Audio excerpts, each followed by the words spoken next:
Selamat malam Bapak Ibu yang terkasih di dalam Kristus. Selamat pagi bagi Bapak Ibu yang stay di Amerika dan selamat siang menjelang sore bagi Bapak Ibu yang stay di Jerman. Selamat bertemu kembali pada kelas pembelajaran firman Tuhan pada hari Senin tanggal 26 Agustus 2024. Yang malam ini seperti biasa kita akan belajar tentang materi teologi religium dengan temanya adalah teologi religionum dalam konteks Indonesia. Dan yang menjadi narasumbernya seperti biasa adalah Pak Pendeta Dr. Setio Nugroho MTH. Baik Bapak Ibu sekalian, sebelum kita memulai kelas pembelajaran kita, maka kita akan membukanya dengan berdoa terlebih dahulu. Mari Bapak Ibu kita menundukkan kepala. Bapak kami yang di surga, terima kasih dan puji syukur ya Bapak, karena kembali kami bisa berkumpul lagi di dalam kelas tema Adonai pada malam ini dan juga dalam keadaan sehat. Terima kasih Bapak, kami masih kembali hari Senin yang baru. Dan ya Bapak, biar akhirnya dalam pembelajaran kelas kami ini selalu ada pimpinan dan penyertaan-Mu bagi kami ya Bapak. Dan Tuhan berkati saya sebagai moderator, agar saya mampu melakukan tugas dan kewajiban saya malam ini dengan baik dan juga dengan lancar segalanya dapat berjalan dengan baik. Dan juga berkati internet kami ya Tuhan dan perangkat-perangkat yang kami pakai, agar semuanya juga tidak ada kendala satupun dalam internet dan perangkat kami, sehingga pembelajaran ini dapat berjalan dengan baik. Dan berkati juga para operator yang bekerja di belakang layar ya Tuhan, mampukan mereka untuk bisa melakukan tugas dan kewajibannya juga dengan sebaik-baiknya. Dan yang terutama berkatilah hamba-Mu, Pastor Tio yang akan menyampaikan kebenaran firman-Mu malam ini Tuhan. Urapi setiap perkataan Pastor dan berikanlah hikmat yang hanya daripada-Mu kepada Pastor, sehingga Pastor mampu menyampaikan kebenaran firman ini sesuai dengan kehendak hati-Mu dan memberikan kepada kami semua pemahaman yang baik dan benar. Dan juga berkati kami semua Tuhan yang berada di dalam ruangan ini, baik yang juga mendengarkan di live YouTube maupun yang nanti akan mendengarkan di live Bunda. Tuhan, biarlah kiranya Roh-Mu yang menerangi hati dan pikiran kami, membuka hati dan pikiran kami, sehingga setiap pengajaran yang Pastor Tio sampaikan kepada kami, mampu kami pahami dengan benar dan baik sesuai dengan kehendak hati-Mu Tuhan. Dan meteraikanlah firman itu di dalam hati dan pikiran kami Tuhan. Jadikan itu rema di dalam diri kami, sehingga kami selalu mampu mengingatnya. Dan kami mampu memberitakan, mengajarkan kepada yang lain. Dan terutama yang terpenting adalah kami mampu melakukannya Tuhan di dalam kehidupan kami.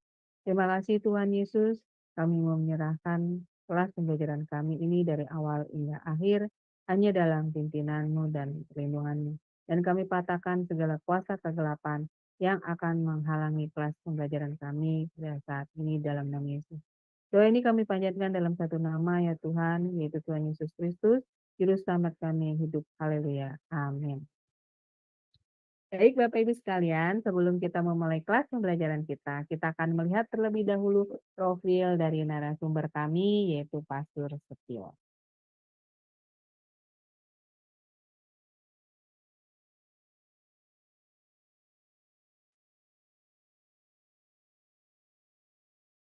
Kembali lagi di Tema Adonai, dan kali ini kita akan memperkenalkan pembicara kita, yakni Bapak Pendeta Setio Nugroho. Dan berikut adalah profil singkat dari beliau. Saya dengan nama Setio Nugroho di kota Pahlawan, Surabaya pada tanggal 4 Agustus 1996. Riwayat pendidikan: Strata 1, Sarjana Teologi, Sekolah Tinggi Teologi Baptis Indonesia, Semarang. Strata 2, Magister Teologi STT Baptis Bandung. Strata 3, Doktor Teologi Institut Kristen Borneo. Hipnoterapis PhD. Superman. Behavior Character BBC. Pengalaman: Wakil Ketua 1 Bidang Akademik STT Baptis Bandung dari mulai tahun 2013 sampai tahun 2015. Jumlah sidang Gereja Baptis Indonesia Iman Bogor sampai sekarang. Karya tulis buku Khotbah Transformatif Peran Roh Kudus dalam khotbah yang mengubah hidup. Dari Sema Adonai terus menyuarakan pengajaran firman Tuhan yang membangun iman. Para narasumber pengajar di Sema Adonai sangat kompeten dan profesional. Kami mengundang Anda bergabung bersama kami di Sema Adonai. Ya, baik. Tadi sekilas adalah profil dari narasumber kami. Baik, saya akan menyapa terlebih dahulu Pastor Setio ya. Bapak Ibu Shalom, selamat malam Pastor. Selamat malam Bu Aling, selamat malam teman-teman sekalian, tim Sema Adonai dan para pemirsa. Apa kabarnya di hari Senin ini? Luar biasa Pak. Semoga Pastor juga tetap semangat, luar biasa dan sehat selalu ya Pak. Amin. Amin, amin. Baik Pastor, saya Baik. akan menyerahkan waktu dan tempat selanjutnya kepada Pastor untuk memaparkan pengajarannya. Dipersilakan Pastor. Baik, ya saya senang sekali teman-teman sekalian mendapatkan sebuah kesempatan untuk men-sharingkan materi tentang pemikiran tentang teologi religionum. Dan pada kesempatan ini kita ada di sesi yang terakhir, yaitu dengan topik teologi religionum di dalam konteks Indonesia. Ya. Saya ingatkan kita semua bahwa cita-cita dari teologi religionum adalah terciptanya sebuah hubungan yang baik, terciptanya kerukunan umat beragama, karena bila kerukunan itu tidak tercipta, melainkan terjadi sebuah konflik, itu menjadi sebuah bencana kemanusiaan. Mengapa? Karena konflik yang dinafasi oleh agama itu bisa menjadi sesuatu yang luar biasa brutal, ya. Karena orang membunuh orang lain atas nama agama, lalu mengira nanti ketika di surga dia akan menerima piagam penghargaan dari Tuhan yang menciptakan manusia dan mengasihi manusia. Nah, itu sesuatu yang sangat luar biasa. Nah, oleh karena itu teologi religionum dibangun dengan maksud supaya di muka bumi ini tercipta perdamaian, hidup yang rukun antara satu dengan yang lain, sekalipun manusia yang tinggal di muka bumi ini berbeda-beda agama. Nah, mari sekarang kita beralih ke negara kita sendiri, yaitu negara Indonesia. Nah, teman-teman, di luar daripada yang kita pikirkan, bahwa benih-benih tentang teologi religionum itu sebenarnya sudah ada. Ya, sudah ada sejak 700 tahun yang lalu. Maka pada kesempatan ini saya ingin mengangkat tentang Bhinneka Tunggal Ika, ya, Bhinneka Tunggal Ika. Nah, Bhinneka Tunggal Ika yang berarti berbeda-beda tetapi satu jua, itu merupakan semboyan dari negara kita ini. Ya, di dalam perbedaan tetap ada persatuan. Nah, semboyan ini diabadikan di bawah lambang negara Indonesia, yaitu burung Garuda. Di bagian cakar burung Garuda itu tertulislah Bhinneka Tunggal Ika, yang merupakan cerminan dari kenyataan yang ada di negara kita ini. Semboyan Bhinneka Tunggal Ika ditemukan pada era Kerajaan Majapahit, berasal dari kitab Sotasoma yang ditulis oleh Empu Tantular pada abad yang ke-14. Kitab Sotasoma disusun oleh Empu Tantular pada masa pemerintahan Prabu Hayam Wuruk yang membawa kerajaan Majapahit pada masa kejayaannya. Jadi falsafah Bhinneka Tunggal Ika ini berbeda-beda tetapi tetap satu jua, ikut memberi andil membawa kerajaan Majapahit kepada kejayaannya. Nah, dalam kitab Sutasoma itu, Empu Tantular menyatakan bahwa Bhinneka Tunggal Ika merupakan titik temu bagi berbagai agama yang ada di Nusantara. Ya, karya ini mengajarkan tentang toleransi beragama. Jadi memang aslinya di dalam pencetusannya, penuangan pemikiran Bhinneka Tunggal Ika itu justru dalam konteks kerukunan umat beragama dimaksudkan untuk itu. Ya khususnya bagi pemeluk agama Hindu dan agama Buddha yang menjadi agama yang hidup di zaman Majapahit. Frase Bhinneka Tunggal Ika terdapat dalam kitab Sutasoma Pupuh 139 bait 5, mungkin kalau Alkitab kita itu pasal 139 ayat 5 yang berbunyinya dalam bahasa Sanskerta ya.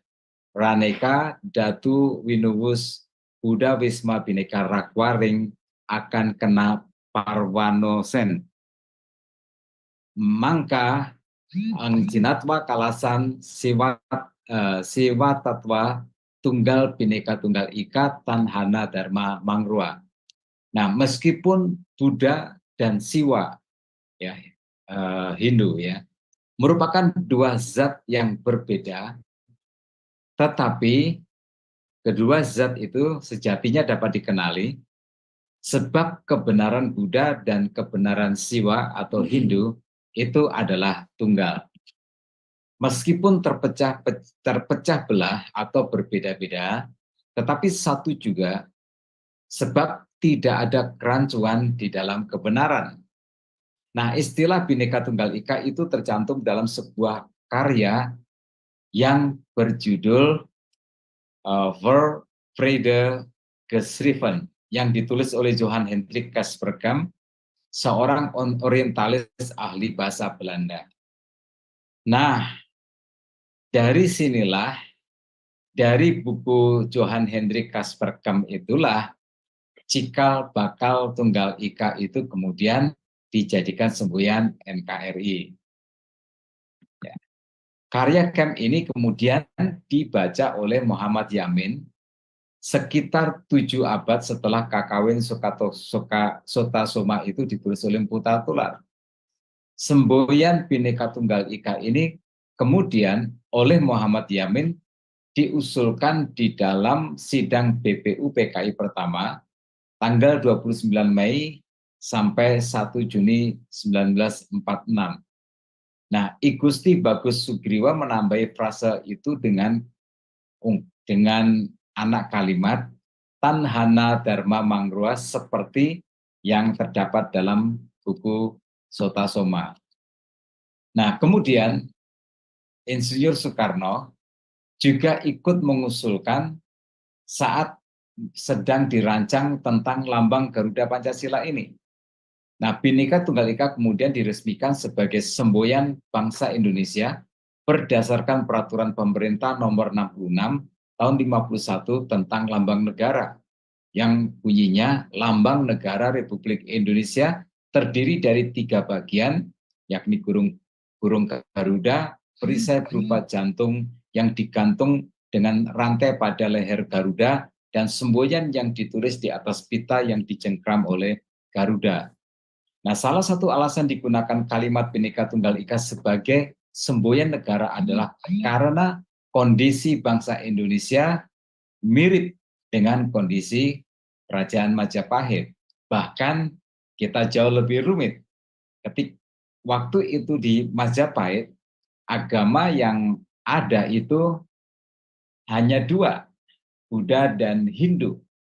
Nah, sedangkan di negara kita sekarang ini itu sudah berkembang menjadi Hindu, Buddha, Islam, Kristen, Katolik, lalu kemudian Konghucu, lalu ada kepercayaan kepercayaan, aliran-aliran kepercayaan. Nah, makna luhur Bhinneka Tunggal Ika adalah meskipun bangsa Indonesia memperlihatkan perbedaan atau keberagaman, tidak lantas itu akan membuat Indonesia terpecah-pecah. Semboyan ini merupakan pernyataan sikap untuk supaya kita semua hidup berdampingan di dalam perbedaan dan menjadikan perbedaan sebagai nada-nada untuk menghasilkan harmonisasi dalam bingkai negara kesatuan Republik Indonesia. Jadi itu seperti sebuah musik. Ya, kalau sebuah lagu notnya itu cuma satu, mau not apa saja tapi satu, mau do, mau re, mi, fa, sol, dan seterusnya, tapi cuma satu, maka itu tidak menghasilkan sebuah uh, lagu yang indah. Justru karena not yang berbeda-beda itulah yang kemudian saling mengisi satu sama lainnya dalam sebuah harmonisasi, maka terciptalah sebuah lagu yang indah, yang menyentuh rasa. Ya, nah karena itu perbedaan itu tidak boleh dijadikan sebagai sebuah dasar untuk kita berkonflik. Semboyan negara ini kemudian dipertegas dalam Undang-Undang Nomor 24 Tahun 2009 tentang bendera, tentang bahasa, dan lambang negara, serta lagu kebangsaan. Nah, apa arti dan makna dari Bhinneka Tunggal Ika? Arti dan makna dari Bhinneka Tunggal Ika itu yang pertama, keberagaman yang bersatu. Bhinneka Tunggal Ika menggambarkan konsep bahwa meskipun Indonesia terdiri dari beragam suku, agama, ras, dan budaya, bangsa Indonesia tetap menjadi satu kesatuan yang tidak terpisahkan. Keberagaman itu diakui, keberagaman itu dihargai, keberagaman itu kemudian disatukan dalam semangat persatuan. Nah, ini luar biasa sekali maknanya. Lalu kemudian makna yang kedua dari Bhinneka Tunggal Ika adalah toleransi dan saling menghormati. Semboyan Bhinneka Tunggal Ika mengajarkan tentang pentingnya nilai-nilai dari toleransi, saling menghormati, dan hidup berdampingan dalam harmoni di tengah perbedaan. Nah, masyarakat Indonesia diharapkan mampu untuk menghormati hak-hak orang lain dalam beragama, dalam berkeyakinan, dan dalam berbudaya. Lalu kemudian makna yang ketiga. Makna yang ketiga adalah persatuan dalam perbedaan. Bhinneka Tunggal Ika mengajarkan bahwa meskipun terdapat perbedaan dalam suku, perbedaan dalam agama, perbedaan dalam budaya, perbedaan dalam dalam semua itu, tetapi persatuan dan persaudaraan itu harus dijaga. Semua warga negara Indonesia memiliki tanggung jawab untuk bekerja sama dan membangun negara yang kuat. Itu makna yang ketiga. Nah, makna yang keempat, kekayaan kebudayaan dan keunikan. Bhinneka Tunggal Ika mencerminkan kekayaan budaya Indonesia yang terdiri dari berbagai-bagai tradisi, bahasa, kesenian, dan adat istiadat yang berbeda. Nah, ngomong-ngomong teman-teman, saya baru tahu bahwa di Papua sana itu ada 250 suku di Papua saja. Lalu bagaimana dengan di seluruh Nusantara ini? Luar biasa. Kita itu kaya dengan perbedaan. Ya, betul-betul kaya. Artinya perbedaan itu bukan sebuah keadaan yang negatif, tetapi sebuah kekayaan yang luar biasa. Ya, di dalamnya ada keindahan-keindahan yang berbeda-beda, yang unik tentang budaya, tentang apa saja. Nah, semua kekayaan budaya ini merupakan warisan yang harus dijaga dan diperhatikan sebagai identitas bangsa. Itu tentang arti dan makna Bhinneka Tunggal Ika. Nah, kemudian tentang fungsi Bhinneka Tunggal Ika. Apa fungsinya? Sehingga Empu Tantular menuliskannya di dalam Sotasoma, kitab Sotasoma. Kemudian Muhammad Yamin bersama dengan Insinyur Soekarno dan juga yang lain mengusulkan sebagai semboyan negara kita itu. Nah, fungsi yang pertama untuk mempertahankan kerukunan sosial. Bhinneka Tunggal Ika menjadi landasan dalam menjaga kerukunan sosial di Indonesia ini. Semboyan ini mengajarkan tentang nilai-nilai toleransi, nilai-nilai tentang saling menghormati, dan nilai-nilai tentang hidup berdampingan dalam harmoni di tengah perbedaan suku, agama, ras, dan budaya. Ini yang diperjuangkan oleh Paul Niter dan juga yang lain-lain.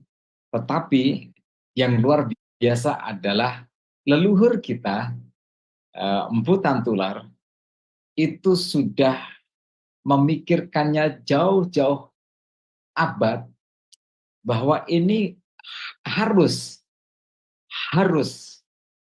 dibuatkan sebuah teologinya, yaitu teologi Bhinneka Tunggal Ika, guna menjaga kerukunan. Nah, bayangkan bahwa di zaman Kerajaan Majapahit yang agamanya cuma 2 itu sudah disadari sebuah urgensi untuk menjaga persatuan itu, kerukunan itu. Apalagi kita sekarang ini.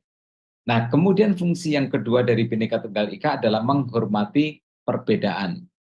Bhinneka Tunggal Ika mendorong masyarakat Indonesia untuk menghormati perbedaan dalam suku, dalam agama, dalam ras, dalam budaya.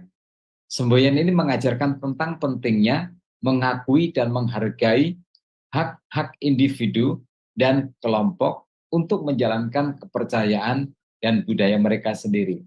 Nah, kemudian yang ketiga, fungsinya adalah membangun persatuan. Bhinneka Tunggal Ika menekankan tentang pentingnya persatuan di tengah-tengah perbedaan. Semboyan ini mengajarkan bahwa meskipun berbeda-beda, bangsa Indonesia itu tetap satu kesatuan yang tidak terpisahkan. Oleh karena itu, segala upaya untuk memecah belah bangsa, membuatnya terbelah-belah itu sesuatu yang berdosa terhadap apa yang diperjuangkan oleh leluhur kita, ya, Empu Tantular. Fungsi semboyan ini adalah memperkuat ikatan persaudaraan dan kerjasama antar warga negara dalam mencapai kemajuan bersama. Jadi fungsinya supaya ini mengikat kita dalam ikatan persaudaraan. Kemudian yang keempat, fungsi Bhinneka Tunggal Ika adalah menghargai keanekaragaman budaya. Bhinneka Tunggal Ika mempromosikan penghargaan terhadap keanekaragaman budaya di Indonesia.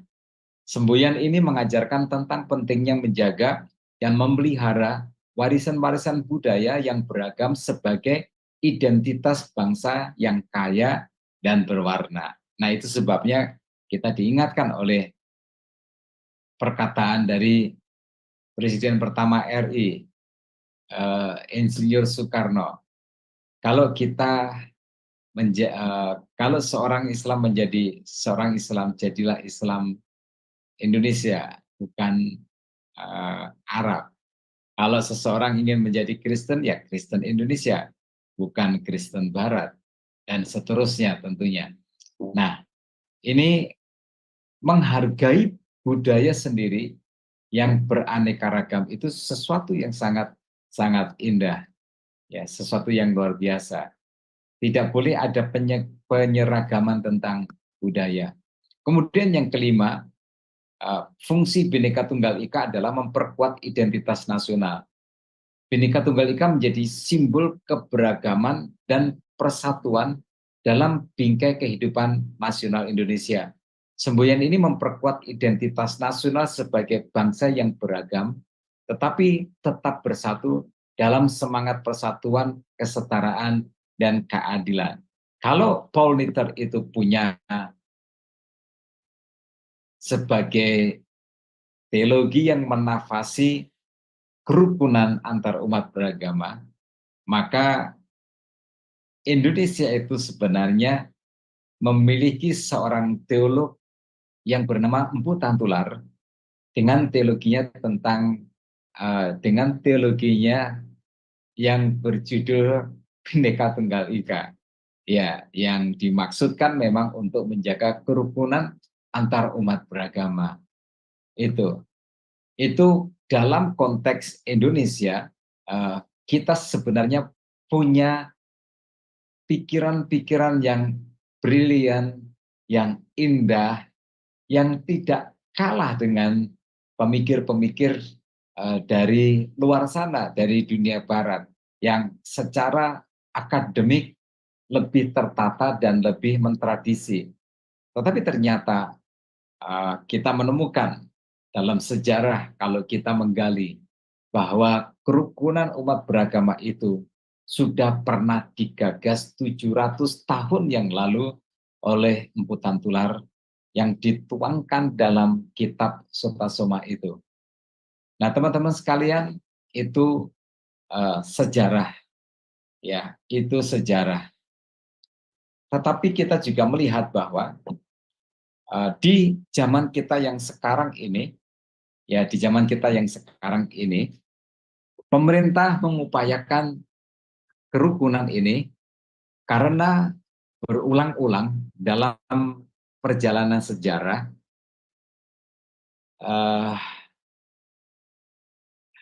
usaha untuk mencidrai kerukunan ini terus-menerus dilakukan. Ya, terus-menerus dilakukan.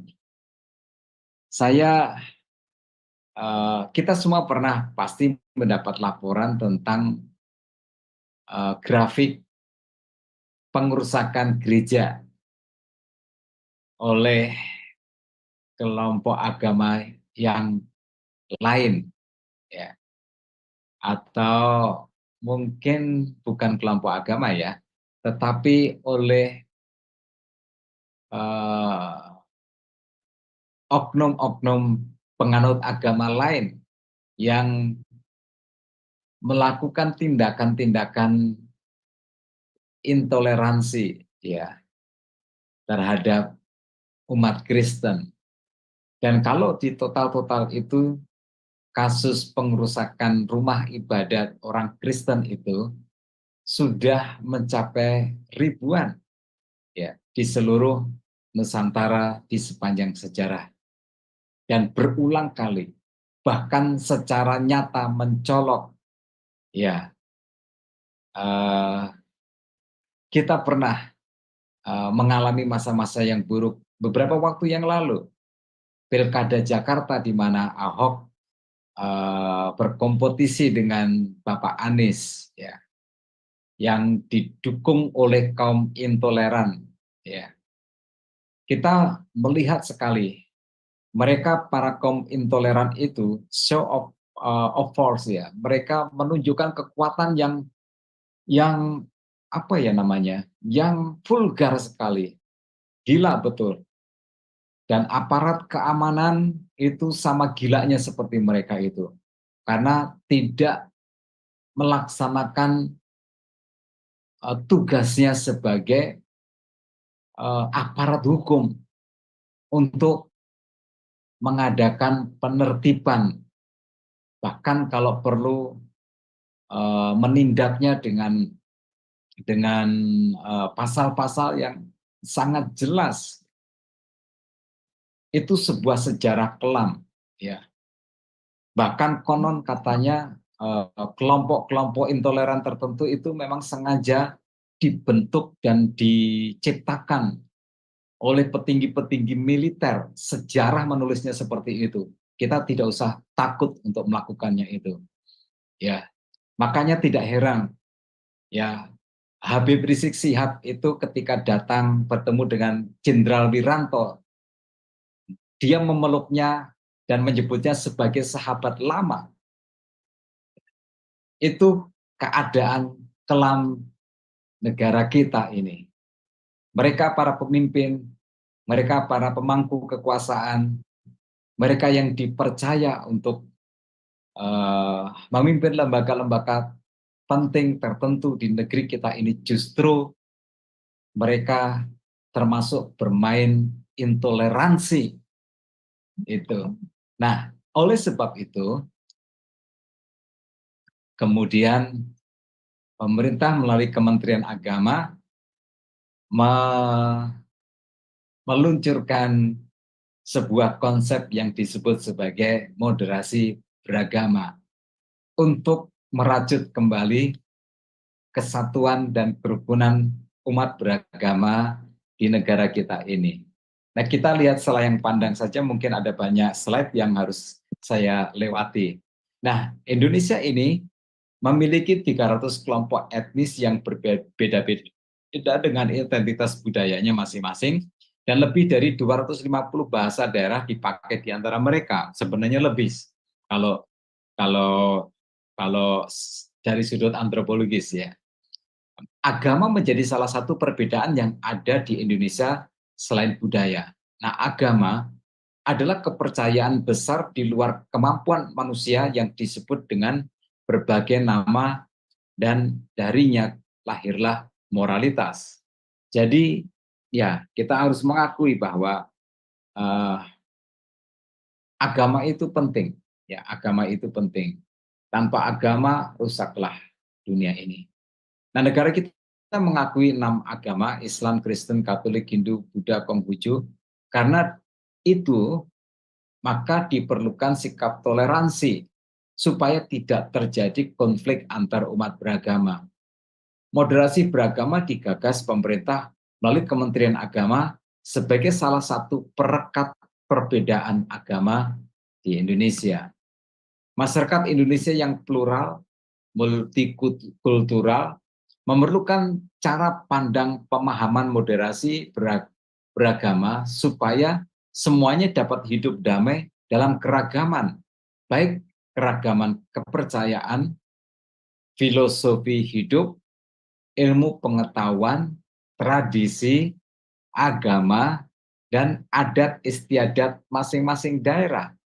Moderasi beragama mewajibkan pemeluk agama untuk tidak boleh bersikap eksklusif, mengurung diri, tetapi terbuka, melebur dalam pergaulan sosial, beradaptasi dan bergaul dengan berbagai macam kelompok yang berbeda-beda. Nah, moderasi beragama merupakan salah satu kebudayaan bangsa yang searah dan tidak memperdebatkan antara agama dan budaya lokal, tidak saling menyudutkan, namun mencari titik tengah dengan mewujudkan kerukunan antar umat. Moderasi beragama tidak dapat dipisahkan dengan toleransi. Jadi, dengan kata lain, maka moderasi beragama itu digagas untuk sebuah hasil, yaitu yang dinamakan toleransi. Ya. Teman-teman sekalian, moderasi beragama diajarkan Tuhan Yesus di dalam hukum kasih yang kedua, tercatat dalam Matius pasal 22 ayat 37 sampai dengan 39. Jawab Yesus kepadanya, "Kasihilah Tuhan Allahmu dengan segenap hatimu, dan dengan segenap jiwamu, dan dengan segenap akal budimu." Itulah hukum yang terutama dan yang pertama. Dan hukum yang kedua yang sama dengan itu ialah, "Kasihilah sesamamu manusia seperti dirimu sendiri." Jadi, Tuhan kita mengajarkan sebuah sikap moderasi beragama. Ketika kita diajar untuk hidup dan mempraktekkan nilai-nilai kasih itu kepada sesama kita, nggak cuma kepada sesama orang Kristen atau satu gereja saja, tetapi kepada semua mereka yang berjenis manusia. Ya, Tuhan mengajarkannya seperti itu. Moderasi beragama juga terdapat pada konsep garam dan terang dunia. Dalam Matius pasal 5 ayat 13 dikatakan, kamu adalah garam dunia, jika garam itu menjadi tawar, dengan apakah dia diasinkan? Tidak ada lagi gunanya selain dibuang dan diinjak orang. Kemudian juga Tuhan Yesus dalam sikapnya kepada perempuan Samaria yang dijumpainya di sumur Yakub menunjukkan sikap-sikap menghargai perempuan itu. Walaupun Tuhan Yesus tahu bahwa perempuan itu memiliki 5 suami dan yang sekarang yang hidup bersama dengan dia itu adalah bukan suaminya. Nah, bayangkan ada banyak contoh yang ditunjukkan oleh Tuhan Yesus sendiri bahwa menghargai sesama itu merupakan sebuah nilai filosofi hidup yang dihidupi oleh Tuhan. Jadi, konsep tentang moderasi beragama dalam pengertian yang seperti ini adalah bersumber atau juga terdapat di dalam ajaran Kristen, ya, dalam Alkitab kita. Moderasi beragama dalam bahasa Latin adalah moderator yang berarti kesenangan, tidak berlebihan juga tidak kekurangan. Dimaknai sebagai pengendalian diri dari sikap berkelebihan dan kekurangan. Nah, Kamus Besar Bahasa Indonesia menjelaskan terdapat 2 makna moderasi, mengurangi kekerasan dan menghindari keekstriman. Dalam bahasa Inggris, moderasi ini memiliki arti rata-rata, inti, baku, atau tidak berpihak. Teman-teman sekalian, moderasi beragama tidak dimaksudkan untuk mengkompromikan prinsip-prinsip pokok amalan ibadah pada setiap agama yang sudah menjadi keyakinan, tetapi sikap toleran antar umat beragamalah yang menjadi tujuan digagaskan tentang konsep moderasi beragama ini. Jadi kita tidak boleh salah paham ya tentang moderasi beragama. Agama tidak dimoderasi karena agama sudah mengajarkan prinsip itu. Yang dimoderasi itu adalah sikap para pemeluknya di dalam menjalankan agamanya. Toleran adalah hasil dari moderasi dalam beragama, sedangkan moderasi itu adalah merupakan prosesnya. Nah, jadi pluralisme agama menuntut sikap setiap pemeluk agama untuk tidak hanya mengakui keberadaan dan hak orang lain, tetapi juga terlibat dalam upaya memahami perbedaan dan persamaan untuk mencapai kerukunan dalam keragaman. Jadi ini yang perlu kita mengerti. Lalu moderasi beragama itu sudah menjadi rencana pembangunan jangka menengah nasional yang meliputi penguatan cara pandang, sikap, dan praktek beragama jalan tengah. Maksudnya adalah tidak ekstrim kanan dan tidak ekstrim kiri. Penguatan harmonisasi dan kerukunan umat beragama, penyelarasan relasi agama dan budaya, juga pengembangan ekonomi dan sumber daya keagamaan. Nah, bagaimana pandangan Kristen tentang pemerintahan? Dalam Amsal pasal 1 ayat 7 menjelaskan pengetahuan sejati diperoleh melalui hidup takut akan Tuhan. Pengenalan Allah secara benar mengalami pembaharuan identitas dan hidupnya menjadi tanggung jawab kepada negara, gereja, dan masyarakat. Kebenaran Allah yang berpusat pada Kristus mendasari segala kehidupan manusia sebagai ciptaan Tuhan yang sempurna. Kalau kita melihat di dalam Roma pasal 13 ayat 1 sampai dengan ayat yang ke-7, itu mewajibkan jemaat Kristiani untuk takluk kepada pemerintah. Pemerintah adalah segala kegiatan yang terorganisir, yang bersumber pada kedaulatan dan kemerdekaan, berlandaskan dasar negara, rakyat atau penduduk dan wilayah suatu negara, dan memiliki tujuan untuk mewujudkan negara berdasarkan konsep dasar negara itu. Pemerintah dalam pandangan iman Kristiani itu ditetapkan oleh Allah. Nah, itu sebabnya mengapa kekristenan juga mengajarkan untuk kita menghormati pemerintahan, ya, menghormati pemerintahan. Lalu kemudian kalau kita melihat nilai-nilai Kristen yang dituangkan dalam Galatia pasal 5 ayat 22 sampai dengan 23, itu adalah sebuah benih-benih tentang yang disebut sebagai moderasi beragama. Tetapi buah roh ialah kasih, sukacita, damai, sejahtera, kesabaran, kemurahan, kebaikan, kesetiaan, kelemah lembutan, penguasaan diri. Tidak ada hukum yang menentang hal itu. Luar biasa. Buah roh ini, teman-teman sekalian, adalah nilai-nilai kehidupan yang kalau itu dipraktekkan, maka itu akan menciptakan sebuah kerukunan, ya, sebuah moderasi dalam bersikap, ya, satu agama dengan agama yang lain. Dan tidak ada satupun agama, penganut agama, yang menolak substansi dari buah roh itu. Lalu kemudian dalam perspektif hukum kasih, dasar konsep hukum kasih agama Kristen itu dimulai dari kasih Allah kepada manusia, kasih manusia kepada Allah, dan kasih manusia kepada manusia.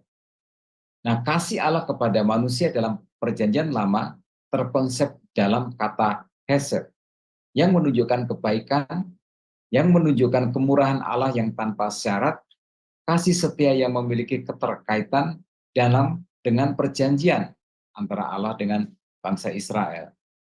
Nah, kasih Allah kepada manusia itu di Perjanjian Lama. Di Perjanjian Baru dinyatakan dalam bentuk keselamatan yang merupakan rencana Allah. Keselamatan itu merupakan bukti nyata tentang komitmen kasih Allah dalam perjanjiannya. Nah, teman-teman sekalian, kita mesti menyadari bahwa pengorbanan Yesus dengan mati di atas kayu salib menyelamatkan manusia, membayar hukuman dosa manusia itu menafasi tentang pengertian moderasi beragama. Walaupun tentu kita tetap harus berkeyakinan bahwa di bawah kolong langit ini tidak ada satu nama yang olehnya manusia dapat diselamatkan kecuali di dalam nama Yesus Kristus. Nah, kalau kita melihat seperti ini, teman-teman sekalian, maka moderasi beragama adalah sebuah implementasi dari hukum kasih. Ya, sebuah implementasi dari hukum kasih.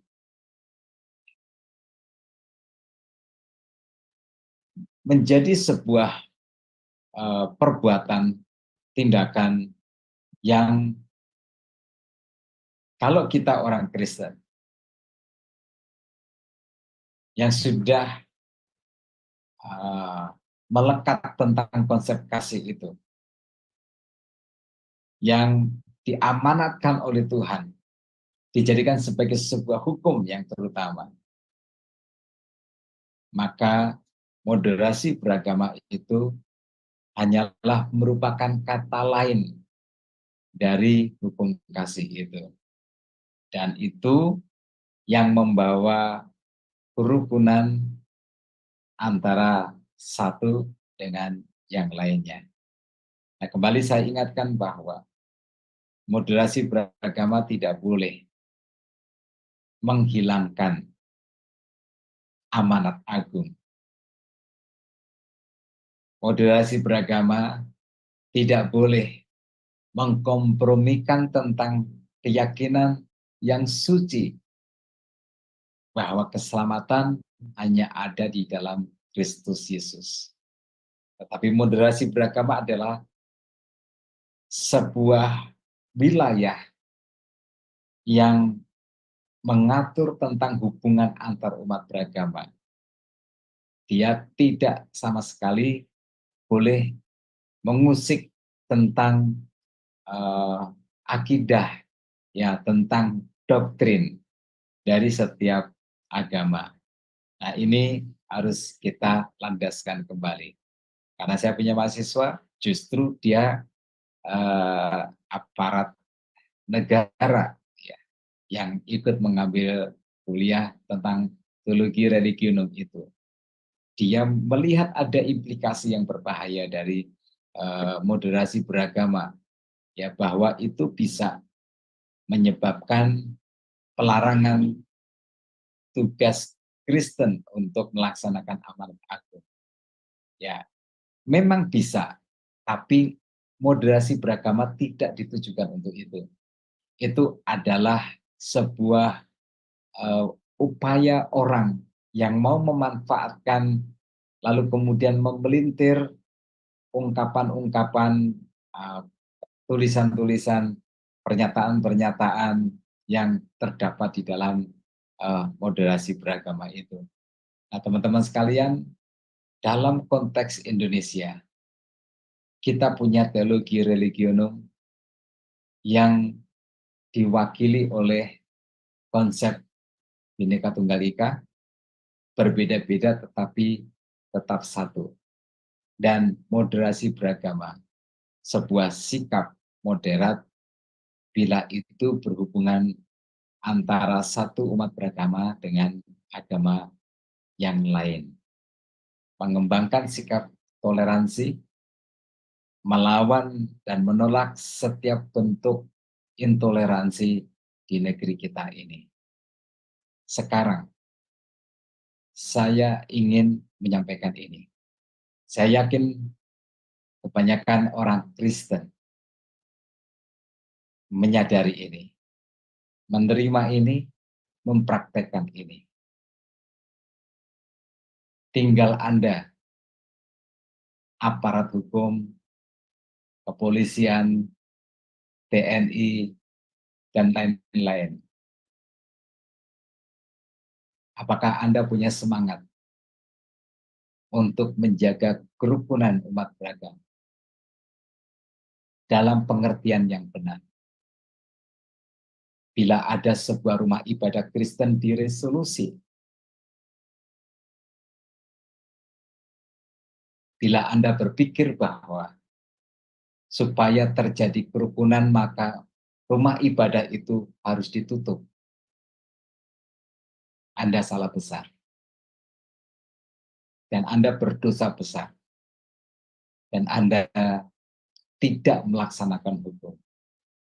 Anda justru menjadi bagian dari mereka yang melanggar hukum. Maka teman-teman sekalian yang ada di lingkungan kepolisian dan juga lingkungan TNI dan yang lain-lain, yuk mari kita bersama-sama, kita sudah punya payung hukumnya, bahwa semua agama 6 itu memiliki hak yang sama untuk hidup, untuk memiliki rumah ibadah, untuk dipeluk oleh penganutnya, dan untuk mengekspresikan penyembahannya kepada Tuhannya.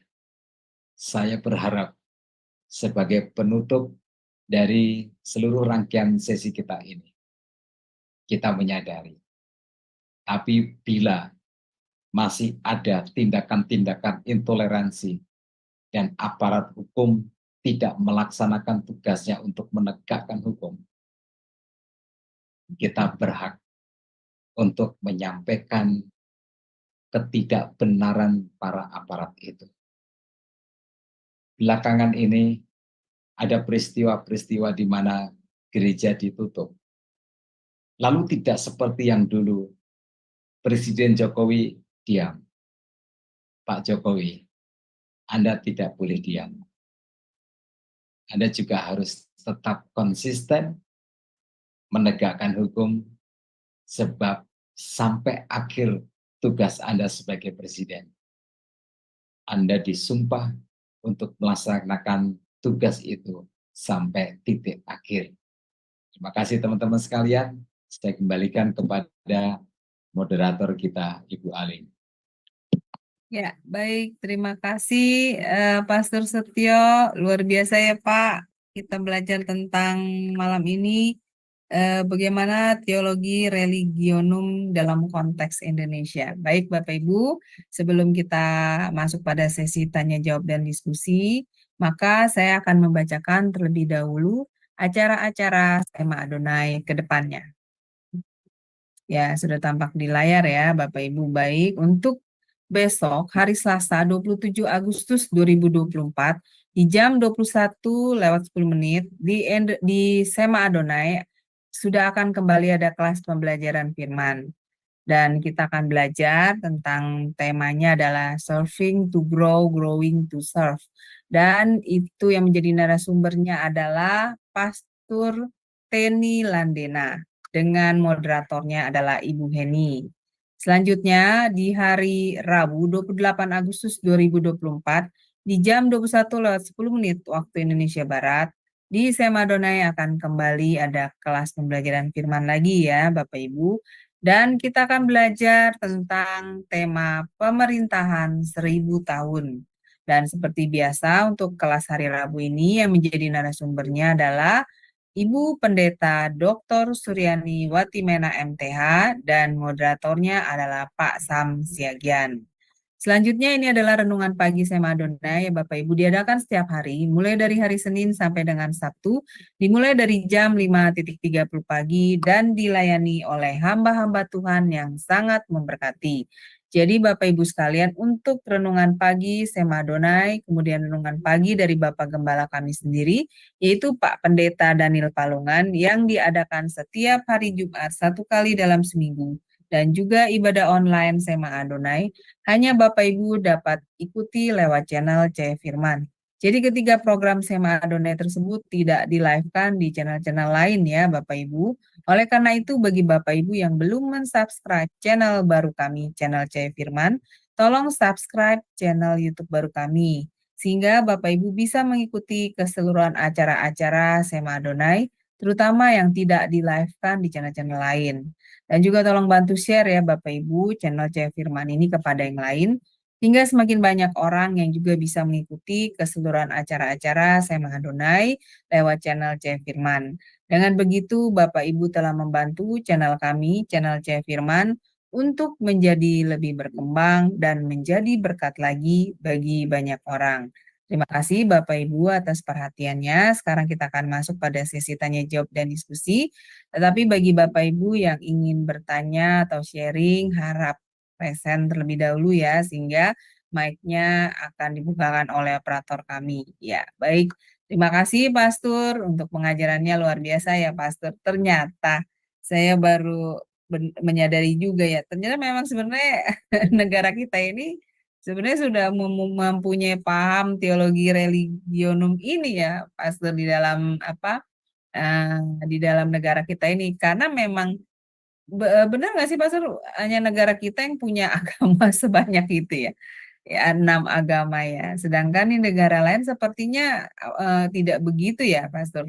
Kalau di kita kan Indonesia ini memang terkenal dengan beragam agama dan juga beragam suku, bangsanya ya, adat istiadatnya. Benar seperti itu ya Pastor kan Indonesia itu memang keadaannya seperti itu dan memang karena keberagamannya yang seperti itu, maka memang sudah dari dulu sudah ada teologinya ya sebenarnya untuk bagaimana mengatasi kebersamaan dalam keragaman kita ini ya. Benar tidak Pastor seperti itu?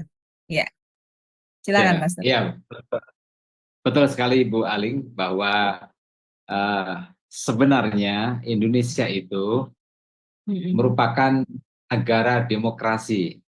Ya, kita ini entah karena inferior atau mental inlander, ya, sehingga kita mengira bahwa semua yang berasal dari dunia luar, negeri luar itu lebih benar dan lebih baik, ya.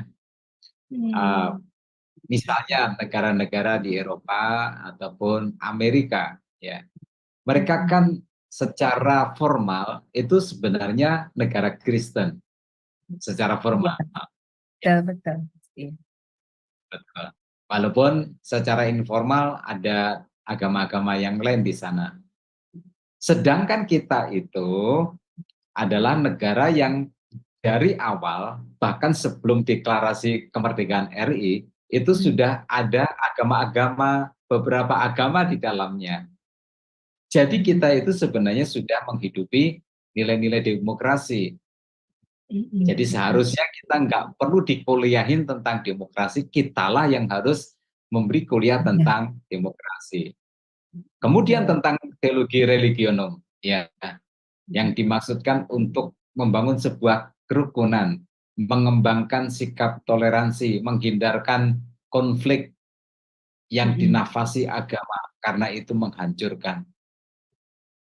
700 tahun yang lalu, ya abad 14, kita punya seorang tokoh teolog nama Mpu Tantular yang menggagas tentang Bhinneka Tunggal Ika. Lihatlah, baru 2 agama. Dia sudah melihat sebuah potensi di masa depan terjadinya konflik agama yang sangat berbahaya. Dia pikirannya jauh beratus-ratus tahun ke depan, itu visioner sekali. Ya, visioner sekali, luar biasa. Ya, semua penulis yang kita miliki di zaman seperti itu, semua itu adalah para spiritualis, ya, para spiritualis. Jadi termasuk Mpu Tantular itu. Maka saya senang ketika saya mengajar teologi religionum itu. Nah, sebenarnya status saya itu adalah dosen pasca sarjana di STT Sumatera Utara. Nggak termuat di profil tentang saya, ya. Nggak termuat di profil tentang saya. Nah, salah satu mahasiswa saya itu sedang bersemangat untuk ikut gerakan Kristen Nusantara, ya, di mana menggali budaya negeri kita sendiri sebagai konteksnya, ya, konteks berteologi. Ya, kita harus berani, Kita jangan mental inlander atau inferior. Ya, kita bisa berdiri sama tinggi dengan orang-orang Amerika, orang-orang Eropa. Kita tidak kalah pandai dengan mereka semua. Asal kita memang serius di dalam menggali dan menuangkan pikiran-pikiran kita. Jadi kita lebih unggul sebenarnya. Iya, duluan ya Ya, Mas, lebih unggul punya kita teologi. duluan. Iya, makanya Mas tadi Pastor paparkan materinya, saya berpikir iya juga ya. Bangsa Indonesia malah sudah lebih dulu ya Pastor mempunyai pemikiran teologi seperti itu oleh dari nenek moyang kita, leluhur kita yang dulu ya. Karena emang Indonesia ini kan kaya sekali dengan apa budaya, adat istiadat, suku bangsa dan juga agamanya. Dan juga tentang modernisasi agama itu juga pemerintah kita ya Pastor yang apa akhirnya membuat Ya, undang-undangnya itu, dan di sana tadi saya lihat bahwa justru pemerintah kita juga sudah memikirkannya jauh-jauh hari dengan bagaimana menyatukan bangsa ini yang beragam dengan apa saling toleransi ya. Nah, ini toleransi ini sebenarnya bukan cuma dalam hal agama aja ya Pastor, kita terapkan sebenarnya dalam banyak hal ya bisa kita terapkan mengenai toleransi ini, benar tidak Pastor? Iya. betul. Ya, jadi toleransi itu, ya gini, Bu Aling, yang luar biasa adalah data sejarah, ya. Tahun 1400, ya, abad 14 itu, 1300-an sekian berarti ya. Ketika kerajaan Majapahit itu menjadikan kerukunan, ya, melalui Bhinneka Tunggal Ika itu menjadikan kerukunan itu sebagai falsafah negara, maka Majapahit mencapai kejayaannya, ya. Majapahit itu mencapai kejayaannya. Oleh sebab itu, teologi religionum itu nggak cuma tentang kerukunan, ya sebenarnya nggak tentang kerukunan saja. Toleransi itu nggak cuma kita butuh toleransi loh supaya kita nggak berantem. Enggak, Iya. Mm-mm. dengan itu semua, ya, dengan itu semua, Mm. negara kita itu bisa mencapai masa kejayaan, adil dan makmur. Karena Mm. yang terjadi sekarang ini kan sikut menyikut, apa namanya, celaka mencelakai, ya, Mm. Mm-mm. saling menjatuhkan dalam hal apa saja, ya, termasuk dalam hal ekonomi, ya, Mm. dalam hal ekonomi. Nggak ada ekonomi kerakyatan atau ekonomi kebersamaan yang dikembangkan sebagai semangat nasional, ya. Yang ada adalah siapa menang, siapa kalah, ya. Itu Mm. tuh. Nah, toleransi itu tidak menyasar hanya kepada sikap beragama, tapi juga ke segala aspek, ya budaya, ya juga ekonomi, ya juga pendidikan, ya. Sebenarnya ini sesuatu yang jauh lebih luar biasa dampaknya daripada apa yang kita kira, ya. Tapi Mm. semua itu harus dimulai dari kerukunan terlebih dahulu, sikap toleransi terlebih dahulu. Maka kemudian terciptalah perdamaian, kehidupan sosial yang baik, ekonomi yang baik, yang merata ke semua pihak itu. Iya. Dan Demikian. Pastor sepertinya kalau saya perhatikan ya, bangsa Indonesia kalau mengenai toleransi dan tenggang rasa rasanya lebih lebih bisa ya Pastor menguasai apa namanya toleransi dan tenggang rasa itu, benar nggak sih Pastor, bangsa kita ini ya? Kalau saya perhatikan lebih dibanding bangsa lain ya, bangsa kita ini lebih, kalau saya lihat, kalau dalam konteks yang benarnya ya, maksudnya bukan oknum-oknum yang ini ya, mereka lebih bisa ya, Pastor, saya perhatikan lebih bisa menerapkan tenggang rasa dan toleransi ini, benar tidak, Pastor? Dibanding Betul. dengan bangsa lain, ya. Yuk kita bandingkan dengan Amerika. Yuk kita bandingkan dengan Amerika yang konon katanya lebih Hmm. maju, lebih modern, lebih demokratis. Hmm. Di sana itu kan ada organisasi Ku Klux Klan, Hmm. yaitu organisasi orang-orang berkulit putih Hmm. yang ingin, apa namanya, Amerika itu dikuasai oleh orang kulit putih sehingga mereka nggak segan-segan untuk membunuh mereka yang kulitnya beda. Hmm. Maka sasarannya kulit hitam ataupun kulit berwarna. Itu. Yang kedua, gara-gara masalah perbudakan, setuju dan tidak setuju, maka Amerika perang saudara antara Amerika Utara dan Amerika Selatan. Betul kan? Hmm. Betul. Tercatat dalam sejarah. Ya. Lalu mereka bicara kuliah tentang demokrasi. Kalau pada kasus kita melihat Michael Jackson, mengapa dia sampai mengubah kulitnya menjadi warna putih? Dalam wawancara eksklusif dengan Oprah Winfrey pada waktu itu, walaupun dia megastar ya, dia masih mengeluhkan tentang sikap diskriminasi sebab dia berkulit hitam. Itu. Dan untuk konteks baptis di Indonesia, mana ada misionaris berkulit hitam di negara ini, dari Amerika ke Indonesia? Nggak ada. Nggak ada. Luther Martin King itu dibunuh karena menyuarakan kesetaraan. Hanya ingin saya sama kamu, walaupun kulit saya hitam, kamu putih, itu sampai dibunuh. Kita bandingkan dengan Amerika deh. Tapi di Indonesia enggak kan? Di Iya, Indonesia itu sikap toleransi itu begitu manis, iya. ya begitu luar biasa. Ya, Hmm. Hmm. kita yang harus memberi kuliah ke mereka, bukan mereka yang memberi kuliah ke kita. Betul, Pastor. Betul.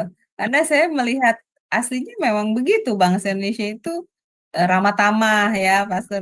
Tapi ini di luar oknum-oknum yang tidak bertanggung jawab ya. Ini, tapi yang aslinya itu Ya, bangsa ya, Indonesia memang sebenarnya ramah tamah, tinggi tenggang rasanya dan toleransinya sebenarnya kalau saya lihat itu, Pastor. Yang saya tahu juga dari saya belajar sejarah ya. Nah, itulah bangsa Indonesia. Mungkin karena ya itu kita mempunyai apa leluhur yang memang dia sudah mengerti tentang apa bagaimana pentingnya toleransi ya, Pastor, tenggang rasa sesama beda agama, beda suku. Jadi ya kita pasti mewarisi juga paling sedikitnya ya, Pastor, untuk pemikiran-pemikiran betul. mereka. Ya, luar biasa. Ternyata teori religionum ini, Pastor, kita sudah memilikinya sejak lama ya, teori teologi Betul. religion ini ya. Bangsa Indonesia sudah mempunyai teologi ini sejak dari zaman leluhur kita yang lalu. Luar biasa ya.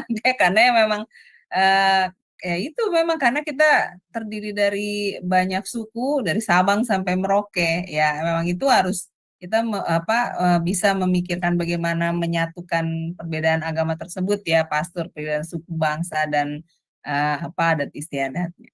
Luar biasa, Pastor, pemaparan teori religionum ini sangat memberkati kami semua dan sepertinya juga tidak ada yang bertanya ya, Pastor. Coba saya hubungin Ibu Heni, monitor Ibu Heni. Apa Ibu Heni mau berbagi mengenai teologi religionum ini? Silakan. Ya, silakan Ibu Heni. Bagaimana pendapat Ibu mengenai teori religionum ini? Ya, suaranya nggak ada ya, Bu. Ibu mic-nya sudah terbuka tapi suaranya nggak ada. Ya, tidak terdengar Ibu suaranya. Oke, Iya. halo. Ya, ya, udah Bu. Bagaimana Bu tanggapannya? Kita sudah selesai nih belajar tentang Ya, teologi religionum. Ya, saya diberkati luar biasa. Seperti biasa saya nggak bisa komen karena saya kerja. Saya hanya berterima kasih kepada Pastor Setio telah memberikan pengajaran ini kepada kami semua. Ya gitu ya Pastor. Kami menunggu terus pelajaran ke depannya yang memberikan iya, edukasi. iya, Ya, luar saya biasa kembali. ya Bu. Iya, iya.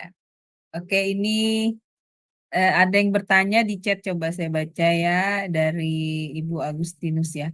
Kesalahan siapa toleransi beragama tidak sesuai dengan founding father kita? Nah, silakan dijawab, Pastor. Pertanyaan dari Ibu Agustinus ini. Iya, Ya, kita lihat dari apa beberapa ini ya? aspek ya itu. Heeh. Ya, kita lihat dari beberapa aspek. Nah, yang pertama adalah eh, import import eh, benih-benih radikalisme. Ya, itu saya sendiri kalau mengingat masa kecil saya di kota Kediri, hidup di tengah-tengah masyarakat tetangga yang mayoritas Muslim, mereka semua ramah dan menerima. Nggak ada perbincangan tentang agama, maksudnya tidak pernah memasalahkan tentang agama. Ya. Malahan dibilang bahwa orang Kristen itu terkenal baik. Ya. Itu kata tetangga-tetangga saya di sekitar tahun 70-80-an awal ya. Di tahun no, kalau di Kediri itu berarti 80 awal atau 70-an akhir ya. Kita hidup rukun dan damai, indah. Gak ada eh, sikap-sikap yang seperti kita kenal sekarang ini. Tetapi karena ada pihak-pihak di negara luar yang mengekspor ajaran radikalisme yang kemudian masuk ke Indonesia, maka terjadilah sikap-sikap intoleransi seperti sekarang ini. Jadi ada kesalahan dari pemeluk agama tertentu, penganut agama tertentu, ya, penganut keyakinan agama tertentu. Lalu yang kemudian yang kedua, kita harus mengakui bahwa para politikus itu melihat bahwa perbedaan itu bisa menjadi dipermainkan untuk kepentingan politik mereka, ya, sehingga ketika dibenturkan satu dengan kelompok yang lain, maka terjadi instabilitas di negara kita ini. Kemudian muncullah orang-orang tertentu untuk bargaining secara politik, lalu kemudian mendapatkan konsensi atau posisi-posisi politik. Ya, contoh, saya ambil contoh. Ketua Umum P3 masa yang lalu, Buya, siapa itu ya namanya? Pemimpin Ketua Umum P3 ketika Indonesia masih partai politik hanya 3, ya. Waktu terjadi bom meletus di gereja-gereja, beliau memberikan jawaban atas pertanyaan tentang hal itu. Mereka, kaum intoleran itu, kaum radikal dari agamanya itu, tidak bermaksud untuk membenci orang Kristen, tetapi hanya menunjukkan kepada negara, kepada pemerintah, bahwa mereka itu ada dan mereka punya power. Itu eksistensi mereka, yang dikorbankan adalah orang Kristen. Jadi kalau bertanya tentang siapa yang salah, itu politikus. Lalu kemudian siapa lagi yang salah? Yang salah adalah pejabat-pejabat tertentu di pemerintahan. Dulu tidak ada yang namanya organisasi Front Pembela Islam. Lalu kenapa bisa sampai terbentuk, tercipta seperti itu? TNI yang menciptakan. TNI yang menciptakan. Lalu ketika terjadi sebuah kerusuhan, maka untuk mengamankan keadaan negara yang rusuh, itu dibutuhkan dana yang cukup besar untuk membereskannya. Gitu. Lalu organisasi-organisasi seperti yang dulu di Timur Timur, ya, yang akhirnya kemudian karena Timur Timur merdeka, lalu mereka ke Indonesia seperti Hercules dan lain-lain. Siapa yang membentuk ormas-ormas yang keras-keras seperti itu? TNI, dengan sengaja diciptakan untuk kepentingan mereka, ya. Itu baru-baru ini seorang tokoh Papua itu bercerita kepada saya, itu berdasarkan pengakuan yang di lapangan, bahwa kadang-kadang mereka, aparat itu, seakan-akan saling tembak-menembak. Lalu kemudian ada keadaan tidak stabil. Dan untuk menstabilkan dibutuhkan dana. Karena para aparat itu mengeluh, buat beli rokok aja mereka sudah nggak punya. Mereka yang ada di lapangan. Jadi kalau bicara tentang salah siapa, intoleransi itu tercipta, ketidakamanan itu karena mereka yang memiliki kepentingan untuk membuat situasi tidak stabil semacam ini. Ini harus disuarakan sebenarnya. Ini harus digelorakan. Nilai luhur dari toleransi, Bhinneka Tunggal Ika, kerukunan, dan macam-macam itu dirusak oleh kepentingan-kepentingan ekonomi atau kepentingan-kepentingan kekuasaan. Nah, kalau begitu, PR-nya adalah apa yang orang Kristen harus lakukan terhadap upaya menciderai kerukunan umat beragama ini. Kita mendapatkan pemikiran dari Paul Nitter tentang teologi religionum. Kita mendapatkan pemikiran dari Empu Tantular dengan buah pikirannya tentang Bhinneka Tunggal Ika. Lalu kemudian yang terakhir dari Kementerian Agama, moderasi beragama, yang dimaksudkan supaya ada sikap-sikap yang moderat antara satu penganut agama dengan penganut agama yang lain agar terjadi kerukunan di tengah-tengah kita. Itu. Tapi saya tetap percaya seperti yang Bu Aling katakan, masyarakat Indonesia itu pada dasarnya baik. Iya, betul, Pastor. Saya taunya begitu. Karena saya juga pernah belajar sejarahnya kan waktu saya sekolah. Jadi ya saya taunya bangsa Indonesia yang aslinya itu adalah orang-orang yang ramah tamah satu sama lain ya, Pastor, bergotong royong yang saya ingat itu sifat dari bangsa Indonesia yang asli itu, dan juga ramah tamah dan juga punya sifat toleransi dan tenggang rasa yang tinggi. Yang saya kenal bangsa Indonesia yang asli itu seperti itu. Dulunya seperti itu. Ya, jadi memang kalau kita mengalami situasi seperti yang tadi Pastor bilang ya, memang kita harus balik lagi ingat kepada dasar negara kita, yaitu Pancasila dan Bhinneka Tunggal Ika ya Pastor, untuk menghadapi situasi yang berusaha untuk mengacaukan kesatuan bangsa kita. Seperti itu. Ya Pastor ya, betul ya. Ya, baik Ibu Agustina, semoga jawaban dari Pastor cukup ya menjawab pertanyaan Ibu. Ya baik, Pastor, karena waktu juga sudah tanpa terasa 1,5 jam ya dari kelas pembelajaran kita, dan sudah selesai ya, Pastor, kita belajar tentang teologi religionum ini ya, puji Tuhan. Ya, semoga menjadi berkat ya bagi Bapak Ibu sekalian akan pemaparan dari materi Pastor Setio. Baik, Pastor, bisa closing statement untuk pelajaran malam ini dan juga sekaligus pimpin doa bagi kami semua. Dipersilakan, Pastor.